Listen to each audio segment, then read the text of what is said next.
Oke, baik. Assalamualaikum warahmatullahi wabarakatuh. Semangat pagi, selamat sore semuanya. Salam sejahtera untuk kita semua. Sebelumnya saya mengucapkan terima kasih sudah hadir tepat waktu di kegiatan perkuliahan sore hari ini ya. Saya izin melanjutkan perkuliahan kita di hari ini. Jadi sebelumnya di kelas E itu perkuliahan diajar oleh Bapak Ahmad Nur Budi Utama. Setelah kegiatan UTS, kegiatan ini saya lanjutkan, kegiatan belajar mengajar, perkuliahan saya akan lanjutkan. Kemudian saya juga minta maaf di minggu lalu ada kegiatan di Bandung sehingga nggak bisa mengajar di minggu lalu. Jadi untuk pertemuan ke-9 saya akan lanjutkan di hari ini.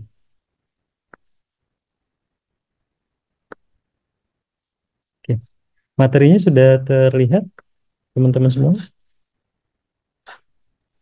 Sudah, Pak. Oke, baik, terima kasih ya. Oke, baik. Hari ini rekan-rekan semua mata kuliah studi kelayakan bisnis dan praktek ya. Kelas E Prodi D3 Pemasaran. Nama saya Bambang Purnomo, SEMM. Hari ini tanggal 29 Oktober 2024 kita melanjutkan kegiatan perkuliahan hingga beberapa pertemuan ke depan ya, 8 pertemuan hingga pertemuan 16 untuk UAS. Jadi mohon bantuannya untuk semua anggota kelas untuk bisa tepat waktu, mengikuti kegiatan perkuliahan dengan baik, on cam.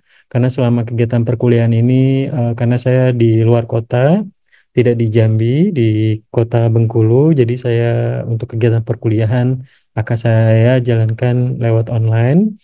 Teman-teman bisa kuliah sambil di kamar, di kos ya, atau di kampus, silakan. Kita agendakan setiap Selasa sore.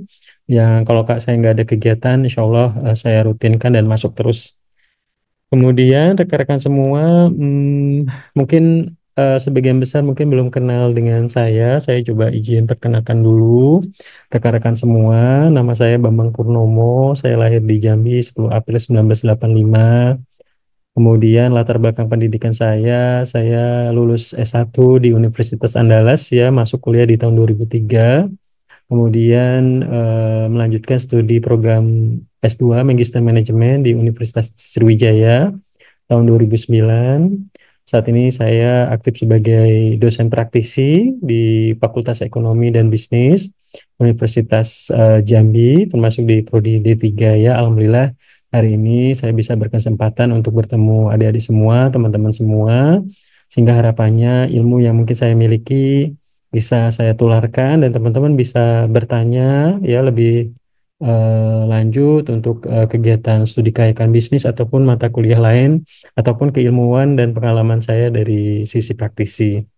Kemudian pengalaman bekerja tahun 2007 setelah lulus dari S1 Universitas Andalas kelas internasional, saya melanjutkan pengalaman bekerja saya sebagai tim di Hewlett Packard Indonesia di mengikuti Fresh Graduate Development Program di tim Total Customer Experience and Quality.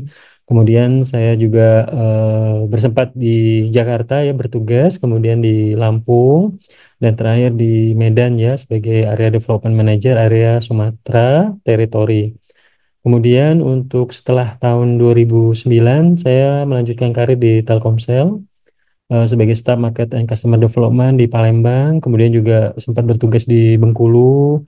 Kemudian di tahun 2020 sampai 2023 kemarin saya bertugas di Jambi ya, sempat bertugas juga megang di tim Direct Sales, kemudian di tim IndiHome di Jambi hampir 3 tahun di sana. Kemudian di per 1 Agustus saya bertugas kembali di Bengkulu sebagai Head of Customer Care Operation Branch Bengkulu yang bertanggung jawab untuk memegang 7 Grapari Telkomsel, kantor layanan Telkomsel yang ada di bawah wilayah kerja Telkomsel Bengkulu gitu ya. Nah, memang pengalaman bekerja saya banyak di bidang service, quality, kemudian sales ya, kemudian juga di data analis, kemudian di youth community, kemudian juga macam-macam ya. Jadi memang selama hampir 20 tahun bekerja ini banyak ilmu yang mungkin saya dapatkan, baik itu dari perusahaan di IT sebelumnya di Hewlett Packard Indonesia ataupun di Telkomsel. Nah, kemudian selain sebagai seorang karyawan juga saya menjalankan beberapa bisnis di kuliner ya, kemudian peternakan ayam petelur, kemudian refleksi keluarga, butik ya, properti rental dan lain sebagainya yang saya jalankan. Dan mungkin dari pengalaman saya menjalankan bisnis dan praktisi di sebagai karyawan di telco ataupun di IT industri sebelumnya, mungkin sedikit akan memberikan insight, gambaran teman-teman semua ya untuk bisa membuka cakrawala untuk teman-teman masuk ke era industri, persiapan teman-teman untuk masuk ke dunia kerja ataupun teman-teman nanti mau menjadi seorang pebisnis atau pengusaha seperti itu. Nah, di mata kuliah studi kelayakan bisnis, mungkin nanti saya akan coba tuntun teman-teman membuat plan bagaimana menjalankan sebuah bisnis ya, sehingga teman-teman akan mendapatkan pola pikir yang harapannya bisa membuka mindset bagaimana ketika teman-teman itu akan membuat suatu ide bisnis yang dijalankan. Begitu juga tugas akhirnya ya, nanti saya minta teman-teman membuat proposal bisnis yang akan dipresentasikan seperti itu. Nah, rekan-rekan semua, ini juga saya sering jadi pembicara ya, selain di kampus Universitas Jambi, juga saya juga sering diminta jadi pembicara di beberapa kampus, termasuk di Universitas Andalas, kemudian di Universitas Bengkulu ya. Nah, ini harapannya dari sedikit pengalaman yang saya miliki, teman-teman bisa sharing ke saya ya, saya akan dengan senang hati. Hampir lebih dari 3 tahun ini ya di Unja saya selalu mendorong semua mahasiswa yang saya bimbing. Saya pengen teman-teman setelah lulus ya, setelah belajar dari kelas saya ataupun lulus dari Prodi D3 ya, teman-teman punya mimpi, punya cita-cita yang pengen melanjutin kuliah silahkan, pengen terjun ke bisnis silahkan, ataupun teman-teman menjadi seorang marketers atau lulusan D3 pemasaran yang terjun sebagai tim pemasar atau tim sales, silahkan ya, semua teman-teman bisa optimalkan kemampuannya sehingga teman-teman bisa memberikan manfaat bagi orang banyak. Nah, untuk studi kelayakan bisnis ini, teman-teman, kita ada 2 mata kuliah, studi kelayakan bisnis dan praktek, tapi perkuliahannya saya gabungkan. Namun tugasnya memang akan lebih dalam lagi, teman-teman akan membuat tugas-tugas yang akan saya berikan. Jadi, aspek penilaian saya yang pertama kehadiran. Jadi, kehadiran ini teman-teman hadir di kelas setiap minggunya. Jadi, setelah kegiatan perkuliahan di 6.30, di jam 17.30 kita memulai perkuliahan jam 4.30 sampai jam 17.30 atau kurang dari jam 6 sore lah ya, biar teman-teman bisa mandi ataupun mau istirahat sholat maghrib. Nah, kehadiran teman-teman, absensinya di setelah kegiatan perkuliahan jadi besarnya 25%. Kemudian keaktifan di kelas ini saya lihat dari aktif Zoom ya. Kemudian on cam, yang nggak on cam biasanya saya kasih note di absensi. Jadi mohon untuk teman-teman bisa on cam selama kegiatan perkuliahan.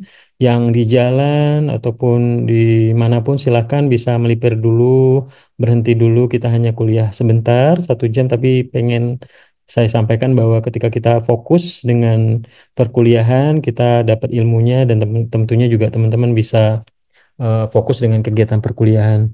Kemudian tugas juga 25%, jadi tugas setiap minggu saya akan berikan. Jadi teman-teman diharapkan bisa membuat tugas dan porsinya juga 25% ya. Jadi kalau teman-teman hadir tepat waktu dan hadir selalu, aktif di kelas, on cam selalu, membuat tugas assignment ya, itu sudah 75%. Nilainya sudah B ke atas ya. Tapi kalau misalnya jarang hadir, tugas nggak pernah dibuat ya. Ada beberapa mahasiswa di 2 kelas D dan kelas E saya lihat ada mata mahasiswa yang sebelumnya tahun kemarin ngambil mata kuliah yang sama ngulang gitu ya karena dapat E ataupun D. Nah, saya nggak mau kelas ini ngulang juga. Saya pengen teman-teman bisa dapat nilai yang bagus, tapi please tugas, keaktifan di kelas, on cam, kehadiran ya itu bisa hadir terus. Kemudian kuis ya, kuis silakan dibuat, UTS juga nanti, UAS ya, nanti UAS juga nilainya 20% ya untuk membuat ide proposal bisnis. Oke, teman-teman. Nah, kemarin di minggu kemarin pas pada saat saya lagi ada kegiatan di Bandung, saya memberikan tugas kuliah ke 1 Jadi tugas kemarin saya pengen teman-teman menjelaskan beberapa pertanyaan mengapa teman-teman penting untuk mengembangkan usaha atau bisnis, manfaat studi kelayakan dalam mengembangkan bisnis tersebut ya, beberapa tahapan dan beberapa pertanyaan ini teman-teman saya lihat sudah menjawab di web akademia ya ataupun di blogspotnya ya, silakan saya cek juga sudah di-upload dan di-upload tugasnya di link Google Sheet tugas ya. Kemudian video UMKM wawancara di sekitar teman-teman juga saya lihat ada tinggal satu orang yang nggak membuat tugas, atas nama Anissa Dwi Putri yang tidak mengupload link video wawancara ya. Yang lain alhamdulillah sudah mengupload. Silakan teman-teman rutin untuk membuat tugas, jangan sampai kosong ya. Oke, sebelum masuk ke materi selanjutnya, mungkin saya akan coba lihat ya, kita saksikan bareng-bareng video tugas pertama mata kuliah studi kelayakan bisnis dari rekan kita yang melakukan wawancara ini ya dengan pelaku UMKM.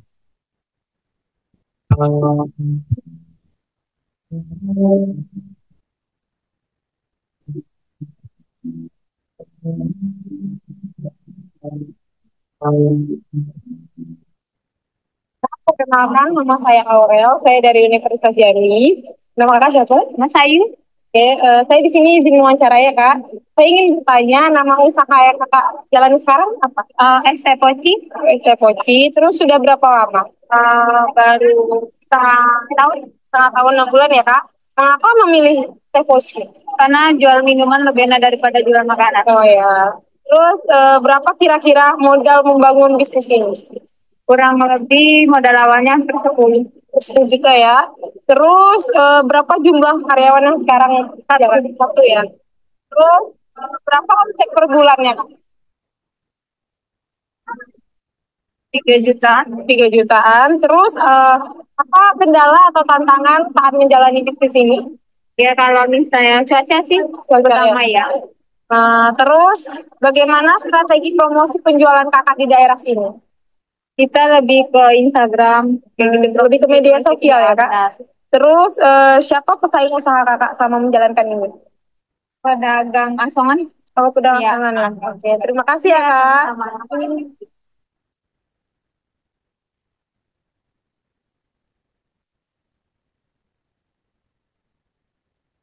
Oke, terima kasih Aurel yang melakukan interview terhadap pelaku UMKM ST Poci di sekitaran tempat tinggal atau kampusnya mungkin ya, atau di Jambi. Ya mungkin harapannya ini juga memberikan insight kepada teman-teman bahwa Mbak Aurel ya dengan modal 10 juta kemudian juga menjual minuman ya, es teh Koci, kemudian penghasilnya per bulan itu omsetnya di 3 jutaan ya, sudah punya satu karyawan. Artinya di sini kita bisa membayangkan dengan modal 10 juta, kemudian seandainya dia usahanya makin berkembang, dia bisa membuka beberapa cabang dan dia bisa mendapatkan keuntungan yang tentunya lebih besar dibandingkan karyawan misalnya ya. Katakanlah karyawan misalnya yang baru masuk misalnya ya, teman-teman lulus dari D3 pemasaran, bekerja, seandainya misalnya mendapatkan gaji UMR, teman-teman coba bayangkan ya, si tadi pelaku UMKM ini, Mbak Mas Ayu ya, Mbak Mas Ayu ini bisa mendapatkan omset 3 juta, kemudian kalau dia punya cabang 10 titik aja bisa sampai dapat 30 juta. Artinya kalau semua usaha itu ditekunin, mau usaha apapun ya, jual minuman atau jual kerajinan tangan atau misalnya jual makanan, food and beverage ataupun atau apapun ya yang mungkin bisa dilakoni seperti laundry, cuci sepatu dan lain sebagainya, itu mungkin bisa menjadi peluang kita ke depannya. Kalau saya pribadi, saya udah menjalankan bisnis hampir lebih dari 10 tahun. Memang peluang di bisnis itu memang secara pendapatan jauh-jauh lebih besar dibandingkan kita menjadi status karyawan. Saat ini mungkin karyawan saya udah lebih dari 20-an orang dan tentunya memang secara omset juga cukup, alhamdulillah, dan ini memang bisa menjadi referensi buat teman-teman. Kenapa saya membuat tugas ini? Karena saya pengen membuka cakrawala teman-teman. Wah, ternyata setelah lulus ketika kita benar-benar mau menjadi seorang pelaku usaha, pelaku UMKM ataupun pengusaha kecil ya, itu ternyata pendapatannya nggak kalah dengan orang yang kerja di kantor ataupun sebagai PNS ataupun pegawai BUMN ataupun karyawan swasta lainnya. Jadi teman-teman bisa mengembangkan kemampuannya. Teman-teman sekarang belajar di tiga pemasaran ya, belajar menjadi seorang tim pemasar handal, tim penjualan ya. Teman-teman bisa memanfaatkan ilmunya menjadi seorang dropshipper ya, affiliate marketers. Misalnya teman-teman nggak perlu modal, teman-teman bisa jualan lewat Shopee affiliate marketing misalnya ya. Kita bisa menjadi dropshipper atau teman-teman punya produk dijual lewat online, lewat marketplace, lewat lewat Instagram, sosial media ataupun lewat platform seperti Tokopedia, Shopee dan lainnya itu bisa memanfaatkan kemampuan yang teman-teman miliki sebagai tim pemasaran ya. Jangan malu jualannya karena ya sebagai lulusan dari prodi D3 pemasaran, kita ini disiapkan ya sebagai vokasi kita disiapkan untuk menjadi tim pemasar handal dan jangan malu gitu ya. Karena kalau pengalaman saya megang tim sales di Telkomsel ya lebih hampir 15 tahun megang tim sales ya itu ya memang banyak insentif yang kita bisa dapatkan selain gaji pokok ketika kita bisa menjadi seorang tim pemasaran handal. Kemudian yang kedua, dengan pengalaman teman-teman menjadi seorang tim pemasaran atau tim sales ya, teman-teman juga pada saat membuat suatu bisnis, teman-teman kan jualan produk dan layanan ya. Misalnya nih tadi Mbak Mas Ayu menjual teh es poci. Itu kalau misalnya dia nggak mengerti bagaimana kita menjual produk lewat media sosial, kemudian membuat desain yang menarik, kemudian lewat promosi, kemudian juga membuat program-program yang menarik sehingga pelanggan akan membeli produk kita gitu ya. Itu nggak akan jalan gitu ya. Jadi teman-teman jangan pernah melihat bahwa saya cuma kuliah dari Prodi D3 pemasaran jangan karena menurut saya tim yang paling salah satu tim yang paling sangat penting di dalam suatu organisasi bisnis atau perusahaan ya ataupun juga pelaku UMKM ya itu adalah seorang tim pemasaran. Kalau nggak ada tim pemasaran produknya siapa yang beli gitu ya. Jadi makanya selalu saya dorong teman-teman untuk membawa cakrawala. Teman-teman itu adalah calon-calon orang sukses, calon-calon orang penting karena teman-teman itu sangat dibutuhkan ya. Misalnya nih teman-teman bekerja di Telkom misalnya ya, jual IndiHome misalnya ya, jualan IndiHome. Berarti teman-teman ya memang sangat dibutuhkan untuk membantu perusahaan dari sisi menjual layanan produk telekomunikasi internet di pelanggan rumah-rumah gitu ya. Atau teman-teman misalnya kayak dulu saya kerja di Hewlett Packard jualan laptop merek HP, printer merek HP gitu ya. Artinya berarti kita memang dibutuhkan untuk masuk ke sana gitu. Untuk membantu dari sisi bagaimana meningkatkan penjualan.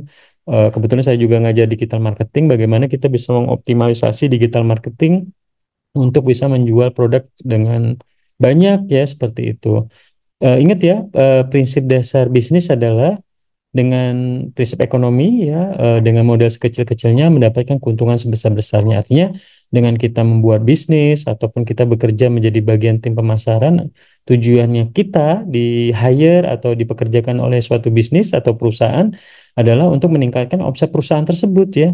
Coba bayangkan belum tentu ini ya anak-anak yang fisika gitu ya bisa jago jualan kayak teman-teman dari Prodi D3 yang memang dipersiapkan untuk menjadi tim pemasar hebat gitu ya. Jadi jangan malu, jangan sungkan-sungkan. Teman-teman bisa melatih kemampuannya dari sekarang. Pak, saya pengen mulai bisnis, misalnya jualan PMP, misalnya harga seribuan di depan kampus. Ya silakan gitu ya. Pak, saya suka sepatu, Pak, saya pengen jual laundry sepatu gitu. Ya silakan. Dengan kemampuan yang teman-teman miliki, bisnis saat ini nggak harus buka store, nggak harus sewa ruko, di harga 50 juta, 60 juta per tahun. Teman-teman bisa jualan dari rumah, dari kosan misalnya. Teman-teman bisa mulai dari yang kecil dulu, atau teman-teman nggak punya produk dan nggak punya modal, teman-teman bisa jadi affiliate marketing ya, bisa jadi dropshipper yang mendapatkan komisi dari hasil penjualan gitu ya. Oke, saya pikir cukup untuk pembuka terkait tugas mata kuliah wawancara ini ya, wawancara di eh, pelaku UMKM. Nah, selanjutnya rekan-rekan, di minggu lalu juga sudah saya informasikan bahwa tugas UAS teman-teman individu adalah membuat proposal bisnis. Contoh proposal bisnisnya juga sudah saya contohkan. Teman-teman bisa pakai atau teman-teman mau perbaiki atau mau modifikasi, mau menambahkan, mau mengurangkan silakan buat yang sebaik-baiknya, sebagus-bagusnya ya. Jadi proposalnya bisnis ini akan teman-teman submit di pertemuan ke-16 atau pertemuan ke-8 dengan saya di terakhir di pertemuan UAS. Kemudian link uploadnya juga ada di Google Sheet, link tugas di-upload. Kemudian teman-teman buat proposal bisnisnya dalam bentuk PDF, PDF Word ya, guys, misalnya dibuat dalam 10 halaman atau teman-teman mau buat 20 halaman silahkan. Nanti di save as PDF, kemudian diupload di webacademia.edu. Nah, linknya nanti diupload kayak biasa. Kemudian teman-teman buat dalam bentuk PowerPoint lagi, dijelaskan di YouTube ya, menjelaskan proposal bisnisnya. Misalnya tadi Aurel, saya pengen membuat teh minuman kopi, es kopi misalnya ya, harga 5 ribuan di depan kampus Unja misalnya dengan merek Aurel Milk Tea misalnya gitu ya. Silahkan dibuat misalnya dengan modal berapa, target keuntungan berapa, bagaimana cara memasarkan produk, analisa SWOT-nya seperti apa, rencana strategis seperti apa. Silakan nanti teman-teman saya akan randomly di pertemuan ketujuh menunjuk siapa yang akan berkesempatan untuk mempresentasikan tugas akhir proposal bisnisnya seperti itu ya. Yang akhirnya, yang harapannya dengan teman-teman membuat proposal bisnis atau ide bisnis ini, teman-teman tahu bahwa ketika kita ingin membuat suatu bisnis, kita membuat suatu studi kelayakan atau intinya studi kelayakan itu semacam hitung-hitungan kasar bagaimana bisnis ini bisa dijalankan atau tidak, berpotensi atau tidak seperti itu ya. Misalnya nih, saya beberapa waktu yang lalu membuat peternakan ayam ya dengan modal hampir 800 juta misalnya. Saya sudah menyiapkan tanahnya, kemudian kandangnya, pakannya, ayamnya, tenaga kerjanya, mobil operasional dan lain sebagainya. Kemudian berapa estimasi yang harus kita lakukan, bagaimana pemasarannya dan lain sebagainya. Itu adalah bagaimana kita membuat suatu plan bisnis, ide bisnis dari pembelajaran studi kelayakan bisnis inilah yang membuat teman-teman, oh ternyata bisnis ini layak. Misalnya teman-teman tadi Aureli misalnya tadi membuat milk tea di depan kampus Unja, Aurel Milk Tea misalnya ya. Oh ternyata milk tea di depan kampus Unja belum ada yang jualan. Selama ini yang ada jualan es teh poci aja atau misalnya jualan es tebu di depan kampus Unja misalnya ya. Milk tea atau Thai tea belum ada nih. Wah ini menarik nih. Saya coba buat gitu ya. Nah itu bisa jadi potensi buat teman-teman nanti dieksekusi. Siapa tahu dari proposal ide bisnis yang dibuat ini ternyata Pak mungkin 5 tahun lagi Pak, saya Aurel dulu mahasiswa Bapak, ternyata dari ide bisnis yang saya presentasikan ke Bapak, ternyata itu bisa saya jalankan dan sekarang saya punya 20 cabang Pak, sampai ke Bungo, Mandi Angin, Sarulangun, sampai ke Tungkal gitu ya. Mungkin ini bisa menjadi peluang bisnis buat teman-teman seperti itu ya. Oke, ya. Ada yang mau ditanya, Aurel? Gak ada ya? Oke, silakan. Kemudian teman-teman silakan buat, masih banyak waktu, masih ada beberapa pertemuan ke depan, dibuat nyicil, jadi jangan di akhir-akhir, sehingga tugasnya rapi ya. Ada PDF yang di proposal bisnis yang diupload di academia.edu, kemudian dalam bentuk PowerPoint dan dijelaskan dalam bentuk video dan diupload di YouTube. Jangan lupa mukanya kelihatan pada saat ngejelasin gitu ya. Kayak sebelah ini ada muncul menerangkan dalam bentuk PowerPoint, ada mukanya, misalnya logo kampus Unja, misalnya seperti itu ya. Oke. Baik. Nah, rekan-rekan semua, sekarang udah jam 5 sore. Saya minta waktu setengah jam aja ke depan untuk menjelaskan pertemuan ke-10 ini terkait lanjutan pertemuan kemarin yang belum sempat saya jelaskan. Sebenarnya kenapa kita penting untuk belajar studi kelayakan bisnis? Mungkin dari dosen sebelumnya Pak Ahmad sudah menjelaskan, namun saya pengen menyampaikan bahwa studi kelayakan bisnis ini sangat-sangatlah penting ya. Jadi teman-teman sebelum langkah ya misalnya ya, teman-teman nih misalnya contohnya ya, saya pengen ke kota Bandung. Kalau ke kota Bandung, saya harus beli tiket dulu pesawat, misalnya saya pengen naik Garuda, misalnya Garuda jam berapa misalnya. Oh, besok saya pengen naik Garuda jam 10 pagi karena dari rumah ke bandara jauh. Jadi saya bisa dari jam 7 pagi ke bandara, nyampe jam 8 misalnya, kemudian jam 8 check-in, jam 9 misalnya berangkat ya. Kemudian dari bandara saya mau ke Bandung naik apa? Naik Transka, naik Prima Jasa, atau naik Wus misalnya ya. Wah, naik Wus lebih efektif nih 1 jam. Cuman 20 menit perjalanan dari Jakarta Halim ke Padalarang ke stasiun Wus. Ya udah saya naik Wus aja, beli tiketnya di mana? Oh, kalau tiket Garuda di Traveloka, kalau misalnya Wus di KAI Akses misalnya ya lewat aplikasi. Udah disiapkan, teman-teman tinggal melakukan eksekusi. Jadi teman-teman tahu studi kelayakan bisnis ini adalah salah satu proses step yang disiapkan oleh teman-teman untuk menuju ke sana. Jadi misalnya target saya mau ke Bandung besok, ya. Ke Bandung itu naik transportasi apa, kemudian pesawatnya apa, beli di mana, harganya berapa. Kemudian, wah ternyata Lion lebih murah. Oh, Super Airjet ada lagi juga nih, atau Sriwijaya, atau pesawat-pesawat yang lain, Citylink, Garuda ya. Jadi teman-teman bisa ada pilihan memilih mana yang murah, mana yang bagus, mana yang nyaman. Transportasinya ke Bandung, dari Jakarta ke Bandung naik apa, itu adalah salah satu proses memilih dan menganalisa mana yang cocok untuk kita, ataupun ya menganalisa bisnis yang nanti ke depannya akan dijalankan oleh teman-teman itu layak atau tidak untuk dijalankan, misal seperti itu. Jadi studi kelayakan bisnis ini suatu kegiatan, activity kita ya rekan-rekan semua sebagai tim pemasaran atau calon-calon pengusaha ke depannya teman-teman untuk membuat, menganalisa, menentukan apakah ide bisnis yang kita akan jalankan. Saya pengen bermimpi membuat laundry sepatu, Pak, karena saya suka sepatu. Nah, teman-teman membuat hitungan-hitungan bisnis, analisa, wah ternyata di depan kampus Unja belum ada nih yang membuat laundry sepatu. Kayaknya bagus nih, apalagi mahasiswa sekarang makin melek dengan lifestyle ya. Kemudian pengen sepatunya baru dan kelihatan rapi, wangi, bersih ya. Ya udah kita coba gitu ya. Jadi teman-teman bisa melihat, menganalisa apakah suatu bisnis itu layak dijalankan atau tidak. Kemudian kegiatan ini meliputi mengidentifikasi masalah ya, misalnya ternyata di depan kampus Unja ini belum ada laundry sepatu, itu adalah masalah. Nah, teman-teman bisa melihat peluang.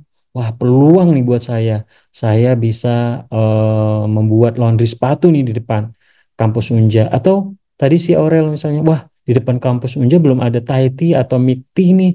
Saya pengen coba deh yang ada, soalnya gerobakan jualan es tebu di depan ya. Saya pengen buat yang konsep mini cafe misalnya ya. Jadi mahasiswa sambil nongkrong, sambil buat tugas, sambil makan cemilan, sambil minum milk tea misalnya gitu ya. Atau bisa take away milk tea ya. Itu bisa dilakukan. Jadi teman-teman bisa menentukan peluang, masalah yang harus dijawab ya. Jadi ketika membuat suatu ide bisnis itu teman-teman menjawab masalah yang ada ya. Misalnya di depan kampus Unja, wah masalahnya belum ada Mikri tadi ya, teman-teman bisa jalankan gitu. Kemudian menentukan tujuan, menggambarkan bagaimana bisnis itu dan manfaat yang dihasilkan, berapa targetnya ya. Sehingga bagi seorang pemula ya, seorang pebisnis dengan adanya studi kelayakan bisnis ini bisa diharapkan menghindari dari kerugian ya. Tentunya ketika kita melakukan investasi kayak tadi Mbak Mas Ayunya ya, diwawancari Aureli tadi misalnya, membuka ST Pocinya 10 juta dengan investasi yang diinvestasikan oleh Mbak Aurel tadi, harapannya dengan modal 10 juta tadi mendapatkan keuntungan gitu ya dan tidak rugi ya. Coba bayangkan tadi dia omsetnya 3 juta kali lah 6 bulan sudah berjalan, berarti 3 kali 6 18 juta. Artinya dengan modal 10 juta tadi dia secara omset sudah masuk gitu ya. Sudah mendapatkan omset 18 juta, hampir 2 kali lipat dari modal yang dikeluarkan gitu ya. Jadi artinya teman-teman bisa melihat dengan ada studi kelayakan bisnis ini, kita berusaha untuk meminimalisasi kerugian dari rencana yang akan kita buat ya, seperti itu. Nah, studi kelayakan ini ya intinya kenapa saya tekankan kembali ini untuk membuka teman-teman, wah studi kelayakan ini benar-benar perlu bagi seorang pebisnis ya untuk membuat atau dibuat karena ini kalau tanpa ada dasar ini kita kalau misalnya wah saya punya uang nih 50 juta, ah buat bisnis apa ya? Wah teman saya lagi buat bisnis gorengan, pengen buat bisnis gorengan juga gitu ya, jadi ikut-ikutan tanpa dasar gitu, akhirnya ya rugi, bisnisnya bangkrut, kolaps, dan kita mengalami kerugian. Nah, harapannya dengan ada studi kelayakan bisnis ini, kita menghindari adanya kerugian-kerugian tersebut ya. Kemudian studi kelayakan bisnis ini bisa untuk mengambil keputusan bisnis, apakah bisnis ini layak atau tidak dibuat atau dijalankan ya atau dieksekusi ya. Sedangkan bagi calon pengusaha, studi ini bisa menghindarkan dari kerugian bisnis gitu ya, seperti itu. Nah, manfaat studi kelayakan bisnis itu yang pasti untuk merintis usaha baru, kita perlu mengakses ide bisnis kita bisa dijalankan atau tidak. Ataupun juga itu untuk mengembangkan usaha yang ada. Misalnya Aurel tadi membuka laundry sepatu di depan kampus Unja. Wah, ternyata di depan kampus Unja laundry sepatu laris manis. Saya ingin mengembangkan cabang ke Morobungo atau ke pasar atau ke daerah Selincah atau ke Angsoduo atau ke Telanai atau ke di depan kampus Unbari atau di daerah Beringin misalnya ya. Yang mungkin di sana ramai juga mahasiswa dan di sana atau ramai banyak perumahan yang ternyata di sana mereka orangnya sibuk dan nggak sempat cuci sepatu. Dengan adanya cabang laundry dari kampus Unja, mereka melihat dan bisa mengembangkan usaha di sana. Jadi nggak hanya untuk usaha baru, tapi juga untuk mengembangkan usaha yang sudah ada, untuk membuka cabang misalnya seperti itu. Kemudian juga untuk memilih jenis usaha atau investasi proyek yang paling menguntungkan ya. Misalnya kita akan membuat, aduh saya pengen mengembangkan usaha atau saya membuat peluang bisnis baru atau bisnis A, B, C. Jadi teman-teman bisa saya pengen buat Thai tea atau saya buat laundry sepatu, saya atau membuat pernak pernik cewek atau saya butik muslimah misalnya jualan jilbab misalnya seperti itu. Atau jual bisnis fotokopian misalnya. Jadi ini bisa membuat beberapa ide bisnis yang paling layak dan paling dengan modal yang sekecil-kecilnya kita bisa mendapatkan keuntungannya sebesar-besarnya seperti itu ya. Nah, apa yang akan terjadi ya rekan-rekan ketika kita tidak melakukan studi kelayakan bisnis? Yang pasti bisa aja ya tadi kita melakukan kerugian ya, kegagalan.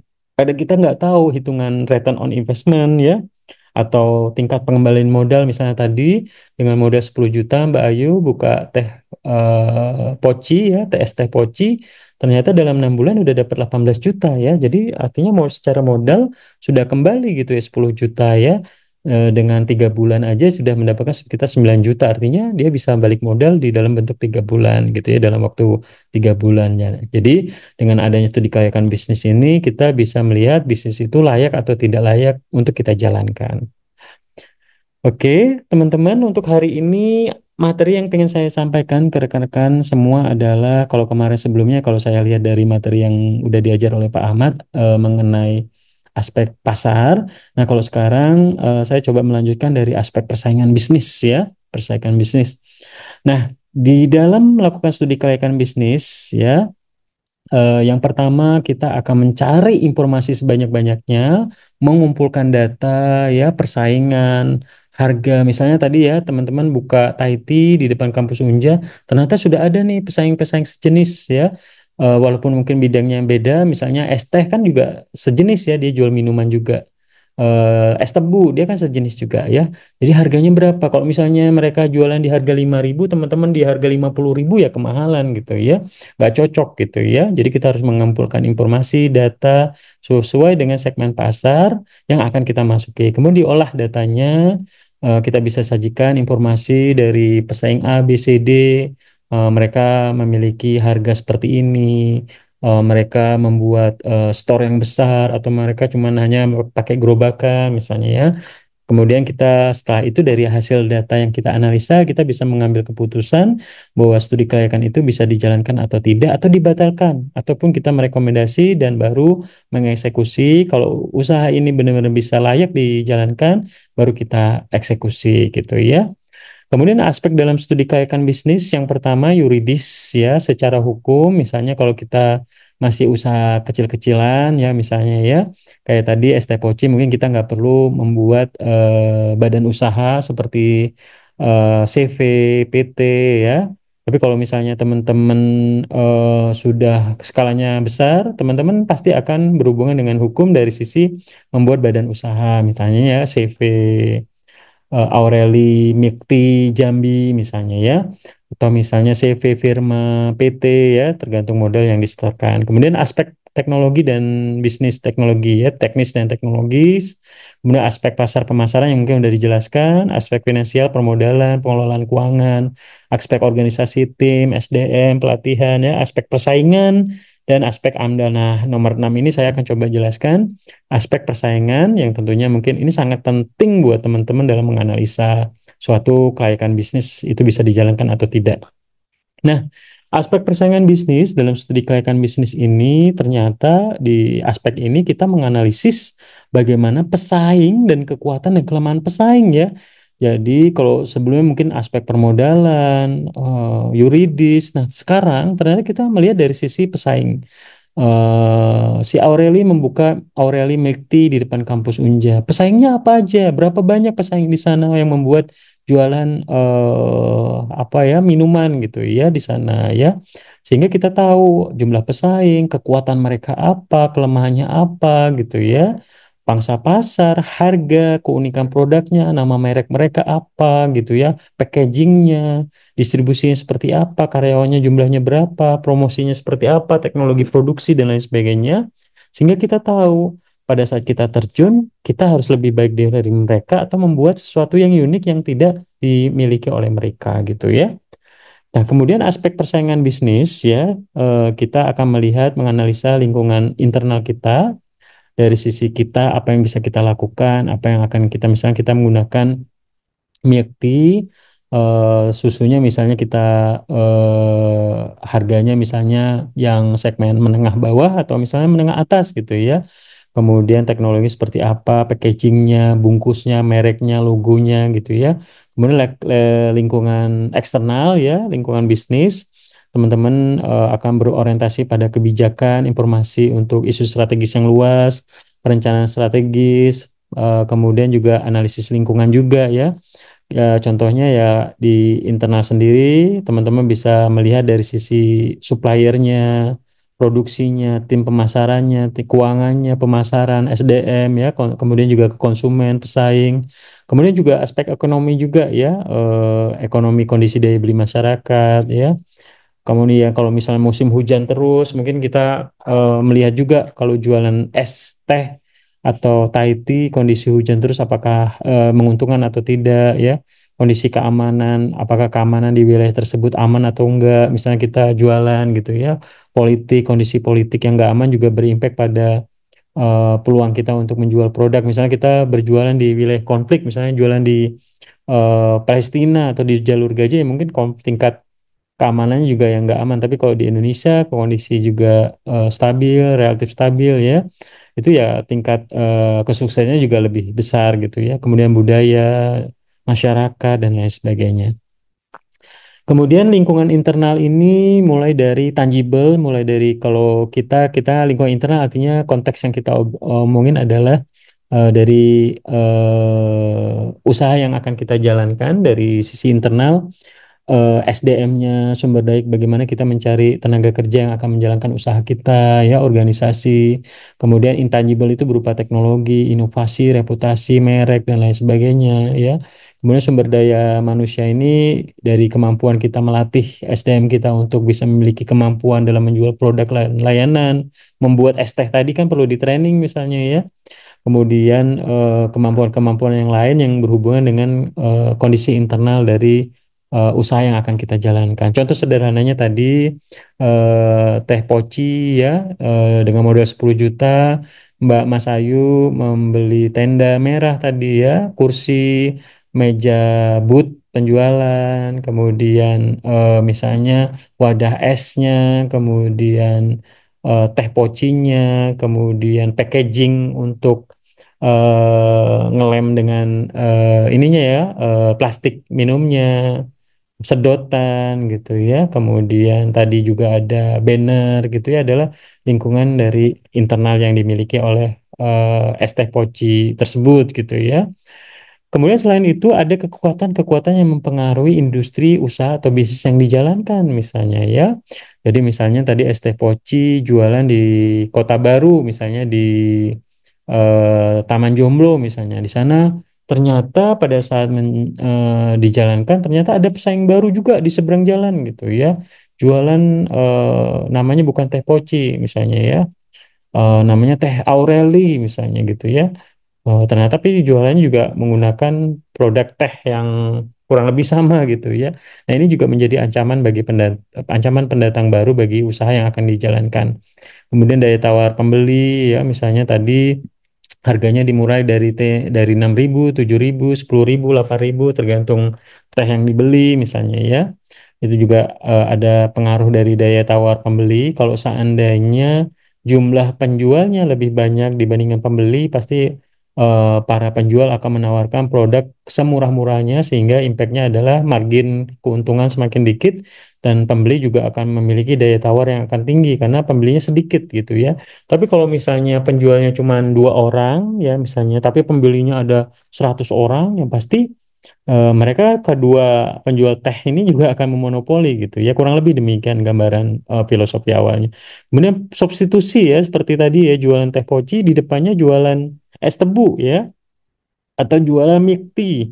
Itu kan kurang lebih sama barang substitusi ya. Orang cari minum aus, cari yang dingin, yang manis, bisa es tebu, bisa milk tea, ataupun bisa teh poci yang dijual oleh Mbak Mas Ayu ya. Jadi artinya di sini barang substitusi ini juga ternyata bisa berpengaruh juga untuk persaingan bisnis gitu ya, ancaman produk substitusi. Kemudian pemasok nih ya, ternyata harga teh poci di pasaran naik gitu ya. Kita harus cari cara apakah kita tetap menggunakan teh poci, tapi kalau menggunakan teh poci kita akan menekan margin keuntungan atau harganya akan kita naikkan tapi pelanggan akan lari misalnya ya. Jadi kita harus cari cara lain apakah kita menggunakan produk teh yang lain dengan harga yang lebih murah dan lain sebagainya. Oke. Oke, mungkin itu ya persaingan bisnis, bahwa aspek persaingan bisnis ini menjadi hal yang sangat penting dan diperhatikan bagi rekan-rekan yang akan menjalankan membuat suatu studi kelayakan bisnis, membuat ide bisnis ya, karena ini jadi penentu apakah bisnis itu bisa kita jalankan dengan kondisi persaingan yang ketat saat ini, mulai dari pendatang baru, aspek pesaing ya, existing, kemudian pembeli, barang substitusi, dan juga dari sisi supplier atau pemasok ya.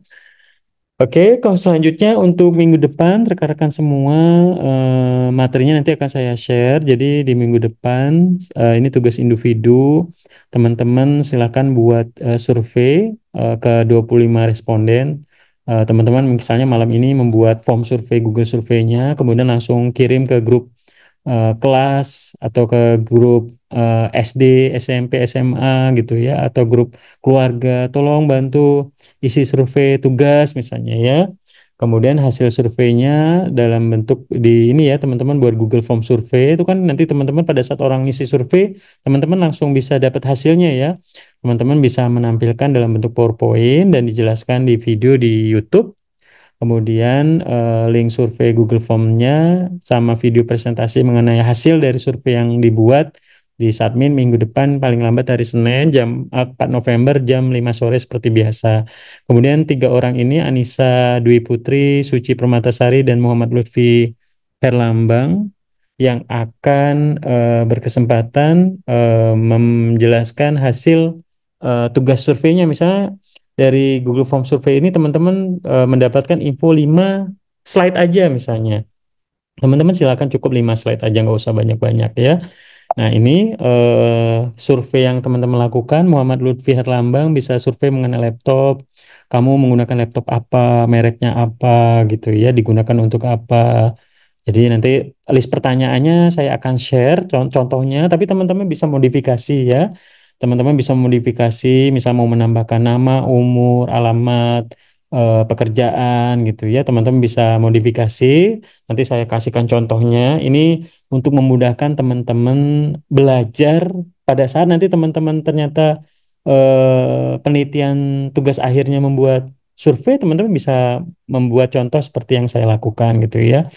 Nurdin Rahman nanti fokus survei ke pengguna printer, Anggu nanti sepeda motor, kamu menggunakan motor apa, mereknya apa, kenapa milih merek itu misalnya. Aureli mengenai televisi, misalnya Anissa mengenai mobil, Ilham mengenai smartphone, dan lain-lainnya, ada SIM card layanan seluler ya. Jadi nanti buat link Google Survey-nya di sini, nanti di eh, upload di sini link Google Survey pertanyaannya. Kemudian hasil dari pertanyaan itu ada 25 responden yang menjawab misalnya ya. Boleh Kak Pak lebih dari 25, 50 boleh. Tapi minimal teman-teman di angka 25 responden ya biar teman-teman dapat apa ya insight bahwa dari 25 orang itu yang menjawab ternyata misalnya menggunakan smartphone di mahasiswa itu ternyata yang paling banyak menggunakan adalah menggunakan Android, Samsung atau Xiaomi atau Realme atau pakai iPhone gitu ya. Kemudian teman-teman bisa dijalankan tugasnya. Ini nomor dua ini bukan video wawancara tapi hasil PowerPoint ini ya hasil PowerPoint penjelasan hasil surveinya gitu ya di YouTube ya seperti itu. Nanti saya coba perbaikin hasil survei. Oke ya, saya coba perbaikin hasil survei. Kedua, PowerPoint penjelasan video, penjelasan penjelasan hasil survei survei ya produk. Oke, oke nanti saya coba saya perbaikin. Teman-teman bisa oke oke saya coba cantumkan kembali di sini. Oke,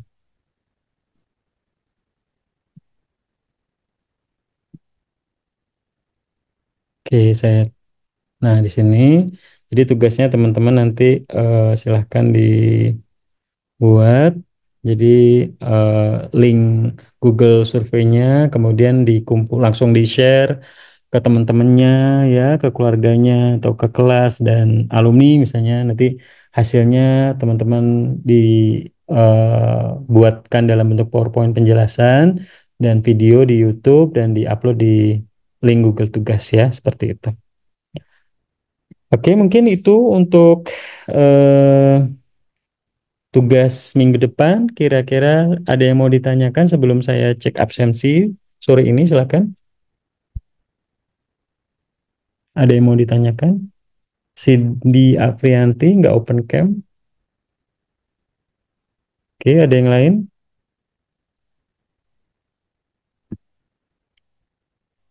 Oke, kalau nggak ada pertanyaan, nanti materi kuliahnya saya akan share, termasuk contoh survei survei pertanyaan-pertanyaannya. Nanti teman-teman silakan dimodifikasi sesuai dengan keinginan masing-masing ya.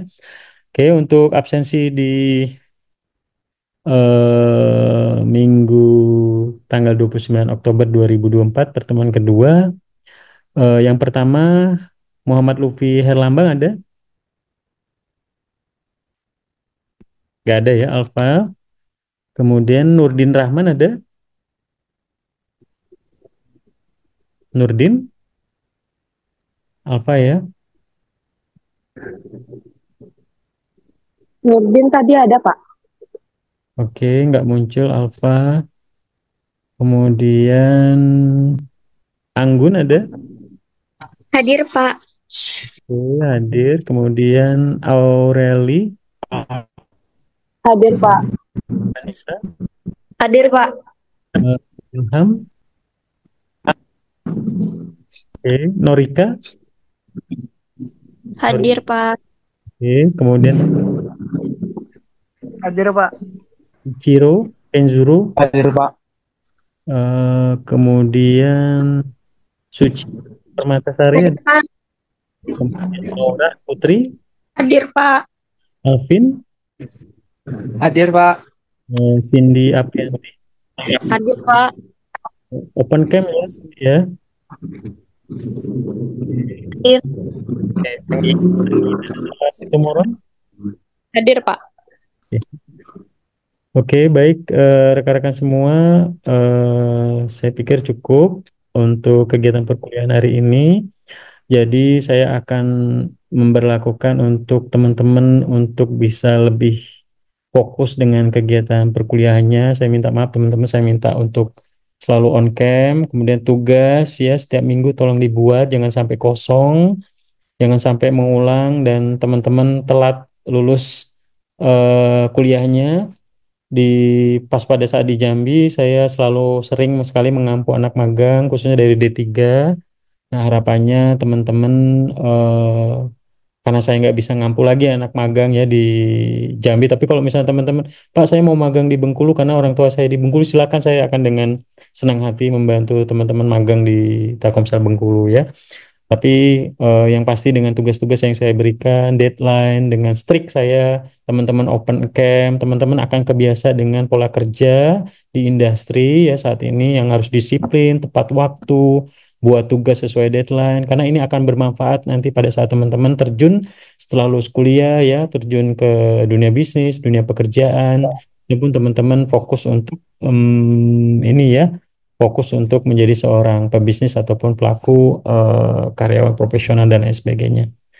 Oke, ada yang lain yang mau disampaikan sebelum saya tutup? Kayaknya cukup ya. Terima kasih banyak. Nanti materinya saya akan share setelah ini. Sehat-sehat terus, sukses selalu. Jangan lupa banggakan selalu kedua orang tua dengan cara belajar yang baik. Buat tugas saya di sini sebagai dosen praktisi membantu untuk membuka jalan teman-teman, membuka cakrawala mindset teman-teman.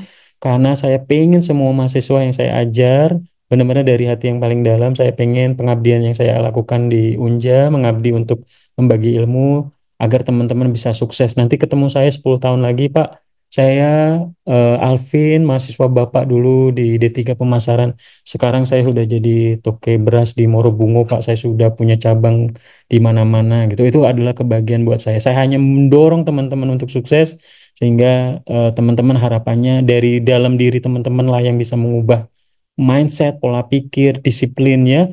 Tapi kalau teman-teman dari sekarang males buat tugas, jarang hadir ya, kemudian kuliah males, main games terus dan lain sebagainya ya, masa depan yang menentukan itu ya kita sendiri. Gak mungkin orang tua, apalagi saya ya, yang bisa menentukan masa depan ya kita sendiri. Kita mau jadi apa ke depannya, mau jadi seorang pengusaha, mau jadi karyawan, menjadi apapun itu yang Permisi Pak, oleh teman-teman sendiri ya. tadi kami dibuat alfa Pak ya. Iya, karena tadi nggak hadir. Kami tadi bukan nggak hadir Pak, sinyal kami nge-lag nih Pak, sumpah. Jadi terkeluar sendiri. Oke, ini sudah saya buat. Tolong next ke depannya di ini ya, hadir sampai kegiatan kuliah selesai ya. Enggak, Kemudian, tadi terkeluar sendiri Pak. oke, Kami screenshot udah Pak. oke. Oke, saya pikir cukup. Next untuk teman-teman bisa cari tempat yang nyaman untuk kuliah. Misalnya sinyalnya jelek di sana, bisa pakai layanan Telkom Group, IndiHome, Telkomsel, Bayu ya. Jadi bisa lebih nyaman untuk kegiatan perkuliahan masing-masing teman-teman. Saya pikir cukup, teman-teman. Mohon maaf jika ada yang kurang berkenan. Silakan tugasnya dibuat. Wassalamualaikum warahmatullahi wabarakatuh dan selamat sore semuanya. Waalaikumsalam warahmatullahi wabarakatuh.